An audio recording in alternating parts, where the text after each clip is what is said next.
ମହାଳୟା ଶ୍ରାଦ୍ଧ ମଉଳା ଶ୍ରାଦ୍ଧ ପିତୃପକ୍ଷ ମଧ୍ୟରେ ଅବା ମହାଳୟା ଦିନ ଶରଧାରେ ଶ୍ରାଦ୍ଧ ଦେବା ରହିଛି ବିଧାନ।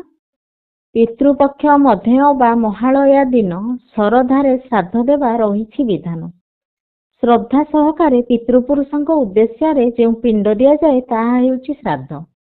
ପ୍ରେତାତ୍ମାକୁ ମୋକ୍ଷ ପ୍ରାପ୍ତି ନିମନ୍ତେ ଏହି ବିଧିବିଧାନ। ସେଥିପାଇଁ ପୁଅ ବୋହୂ ବ୍ରହ୍ମଚର୍ଯ୍ୟ ବ୍ରତ ପାଳନ କରି ଶ୍ରଦ୍ଧା ସହକାରେ ଘରେ ଅବା ତୀର୍ଥସ୍ଥାନ ନିକଟ ପୁଷ୍କରିଣୀ ବା ସମୁଦ୍ର କୂଳରେ ଶ୍ରାଦ୍ଧ ଦେଇଥାନ୍ତି। ଆଶ୍ୱିନ କୃଷ୍ଣ ପ୍ରତିପଦା ଠାରୁ ଆରମ୍ଭ ହୋଇ ମହାଳୟା ଅମାବାସ୍ୟା ଦିନ ଏହି କାର୍ଯ୍ୟର ପରିସମାପ୍ତି ଘଟେ। ସେହିଦିନ ପ୍ରାୟତଃ ଅନେକଙ୍କ ଶ୍ରାଦ୍ଧ କାମ ସମାପନ ହୁଏ। ଆଉ କେହି କେହି କାର୍ତ୍ତିକ ମାସ ଆରମ୍ଭର 15 ଦିନ ଭିତରେ ଶ୍ରାଦ୍ଧ ଦେଇ ଦୀପାବଳି ଦିନ ବଡ଼ ବଡ଼ିଆଙ୍କୁ ଖାଡ଼ି ଜାଳି ଆଲୋକ ଦେଖାଇ ବାଟେଇ ଦିଅନ୍ତି।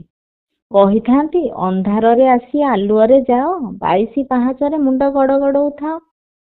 ଏହି ଶ୍ରାଦ୍ଧ ତର୍ପଣ ଦ୍ୱାରା ମାତୃ ପିତୃ ଉଭୟ କୂଳର ସପ୍ତପୁରୁଷ ପିଣ୍ଡ ପାଇଥାନ୍ତି। ସେଥିପାଇଁ ମହାଳୟା ଶ୍ରାଦ୍ଧ ଅତ୍ୟନ୍ତ ଗୁରୁତ୍ୱପୂର୍ଣ୍ଣ। ଦିନ ଶ୍ରାଦ୍ଧରେ ଜଣକୁ ପିଣ୍ଡଦାନ ଦିଆଯାଏ, କିନ୍ତୁ ଏଥିରେ ସପ୍ତପୁରୁଷଙ୍କ ପିଣ୍ଡଦାନ। ଗୁରୁ ଗୁରୁଜନଙ୍କ କଥା ଅନୁସାରେ ଏହି ପକ୍ଷରେ ପିତୃପୁରୁଷଗଣ ଏକତ୍ର ହୋଇ ସ୍ୱର୍ଗରୁ ଧରାପୃଷ୍ଠକୁ ଅବତରଣ କରନ୍ତି। ତାଙ୍କ ଉତ୍ତରାଧିକାରୀମାନଙ୍କର ତାଙ୍କ ପ୍ରତି କେତେ ଶ୍ରଦ୍ଧା ଅଛି ଜାଣିବା ପାଇଁ, ଆଉ ତାଙ୍କ ମୁକ୍ତି ପାଇଁ। କିଏ କେଉଁ ରୂପରେ ଆସନ୍ତି ସଭିଙ୍କୁ ଅଜଣା। ସେଥିପାଇଁ ଏହି ପକ୍ଷରେ ଗାଈ, କୁକୁର, କୁଆ, ପିମ୍ପୁଡ଼ିଙ୍କୁ ଖାଦ୍ୟ ଜଳ ଦେବା ସହ ଗୃହକୁ ଆସୁଥିବା ଅତିଥିଙ୍କୁ ନିରାଶ ନ କରି ସମ୍ମାନର ସହ ବିଦାୟ ଦେବ। ଏପରି କରିବା ଦ୍ୱାରା ଭଲ ଫଳ ମିଳିବା ସହ ପିତୃପୁରୁଷଙ୍କ ଆଶୀର୍ବାଦ ମିଳିବ। ସନ୍ତାନ ପ୍ରାପ୍ତି ସହ ସର୍ବକ୍ଳିଷ୍ଟ ଦୂର ହେବ। ସେମାନେ ଆଶିଷ ଢାଳି ପୁଣି ସ୍ୱସ୍ଥାନକୁ ବାହୁଡ଼ି ଯିବେ। ପିତୃପୁରୁଷ ହୋଇଲେ ସନ୍ତୁଷ୍ଟ, ଦୂର ହୋଇଯାଏ ସକଳ କ୍ଳିଷ୍ଟ।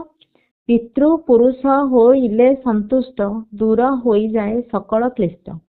ପିତୃପୁରୁଷ ଅସନ୍ତୁଷ୍ଟ ହେଲେ ପରିବାରର ଅମଙ୍ଗଳ। କିପରି ଜାଣିବେ ପିତୃପୁରୁଷଙ୍କ ଅସନ୍ତୁଷ୍ଟର କାରଣ? ପିତୃପକ୍ଷ ମଧ୍ୟରେ ନାଲି ପିମ୍ପୁଡ଼ି କି କଳା ପିମ୍ପୁଡ଼ି ଘରେ ହେଲେ ଭଲ। ସେମାନଙ୍କୁ ଅଟା ଚିନି ଦେବ। ଘରକୁ କେହି ମାଗି ଆସିଲେ ତାଙ୍କୁ ସସମ୍ମାନେ ବିଦା କରିବ। ଗାଈ, କୁଆ, କୁକୁର ଏମାନଙ୍କୁ ଖାଦ୍ୟ ଜଳ ଦେବ। ଘରେ ଅଗଣାରେ ଅଶ୍ୱତ୍ଥ ବୃକ୍ଷ ଦେଖିଲେ ଜଳ ଦେଇ ଜୁହାର ହେବ। ତୁଳସୀ ଗଛକୁ ସତେଜ ରଖିବ। ଏହି ପକ୍ଷରେ ବୃନ୍ଦାବତୀ ଶୁଖିଲେ ଅଶୁଭ। କିପରି ପିଣ୍ଡଦାନ ଦେବ? ପିଣ୍ଡଦାନର ନିୟମ ହେଉଛି, ବ୍ରାହ୍ମଣଙ୍କ ଦ୍ୱାରା ପୂଜାପାଠ ପରେ ସ୍ୱାମୀ ସ୍ତ୍ରୀ ଉଭୟ ମିଶି ପିତୃପୁରୁଷଙ୍କୁ ପିଣ୍ଡ ଦେବ। ପିତ୍ତଳ ବାସନରେ ପିଣ୍ଡ ଚାଉଳ, କ୍ଷୀର, ଘିଅ, ଗୁଡ଼, କଦଳୀ ପକାଇ ତାକୁ ଗୋଳେଇ ଦେବ। ସ୍ତ୍ରୀ ଗୋଟିଏ ଗୋଟିଏ ଗୁଳା କରି ସ୍ୱାମୀଙ୍କ ହାତକୁ ଦେବେ। ଆଣ୍ଠୁ ମାଡ଼ି କଦଳୀ ପତ୍ର ଉପରେ ସଭିଙ୍କ ନାମ ନେଇ ପିଣ୍ଡ ଚାଉଳ ଥୋଇ ବସ୍ତ୍ର ପିନ୍ଧାଇ ଜଳ ଅର୍ପଣ କରିବ। ପିଣ୍ଡ ଦେଇସାରି ଖୋଲା ମନରେ ବ୍ରାହ୍ମଣଙ୍କୁ ଦକ୍ଷିଣ ଦେବ। ଗାଈ, କୁକୁର, କୁଆଙ୍କ ଆଗମନ ହେଲେ ଅତ୍ୟନ୍ତ ଶୁଭପ୍ରଦ। ପିଣ୍ଡ ଦାନ ପରେ ଚୁଲି ଲଗାଇ ଘରେ କ୍ଷୀରି, ଖେଚୁଡ଼ି ବ୍ୟଞ୍ଜନ ରାନ୍ଧି ଦେଇ ପିଣ୍ଡି ପାଖେ ଭୋଗ ଦେଇ ବାହାରେ କାକଭୋଜ୍ୟ ରଖି ଅନ୍ନ ଗ୍ରହଣ କରିବ। କାକଭୋଜ୍ୟ ପଶୁପକ୍ଷୀ ଖାଇଲେ ଭଲ, ନଚେତ୍ ଅଶୁଭ ସଂକେତ।